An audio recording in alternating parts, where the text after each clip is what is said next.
This is not iPhone, ఇది iPhone కాదు, ఇది రెడ్మీ నోట్ 8. ఇప్పటివరకు 3 సార్లు దీన్ని డిస్ప్లే మార్చాను. అంటే యూజ్ అవుతానే ఉంది ఐఫోన్ కన్నా బాగా. నా ఫోన్ ఎందుకు చూపించానంటే ప్రతి ఇయర్ మన ఇండియాలో ఒక కొత్త ఐఫోన్ అనేది లాంచ్ అవుతుంది.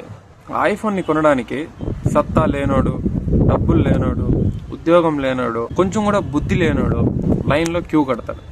అలాంటి వీడియో మీకు చూపిస్తాను చూడండి. ఇది ముంబైలో క్యూ కట్టిన వీడియో. మన దగ్గర డబ్బులు ఉండవు, బట్ దాన్ని ఈఎంఐ లో కొనడానికి ఎగేసుకొని వచ్చేస్తాం. సో ఈ వీడియో చేయడానికి ముఖ్య కారణం ఏంటంటే, మనం లాస్ట్ ఇయర్ ఒక వీడియో చూసాం. ఒక అమ్మ వాళ్ళ కొడుకు ఐఫోన్ కావాలని చెప్పి వారం రోజుల నుంచి అన్నం తినడం లేదు, మొండికేస్తానని చెప్పి ఆమె గుడి ముందర పూలు అమ్మే ఆమె కాయా కష్టం చేసి దాచుకున్న ప్రతి ఒక్క రూపాయిని ఆమె మొత్తం కూడబెట్టుకొని వచ్చి కొడుకు అన్నం తినడం లేదు అని చెప్పి ఆమె చెబుతూ ఆమె బాధ ఆ వీడియోలో మనకు తెలుస్తుంది కంప్లీట్ గా. ఆ వీడియో మీకు చూపిస్తాను చూడండి.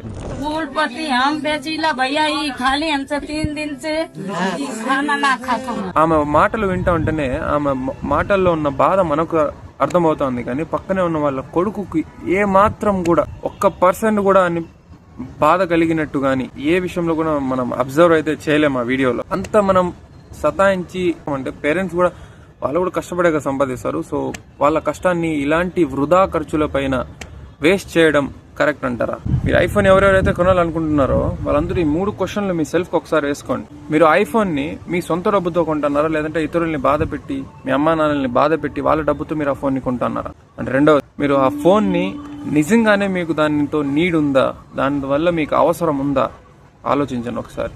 అండ్ మూడవది, జస్ట్ మీరు దాన్ని షో ఆఫ్ కోసం మాత్రం కొంటున్నారా, ఇతరులకు మనం చూపించుకొని తిరగడం కోసం కొంటున్నామా?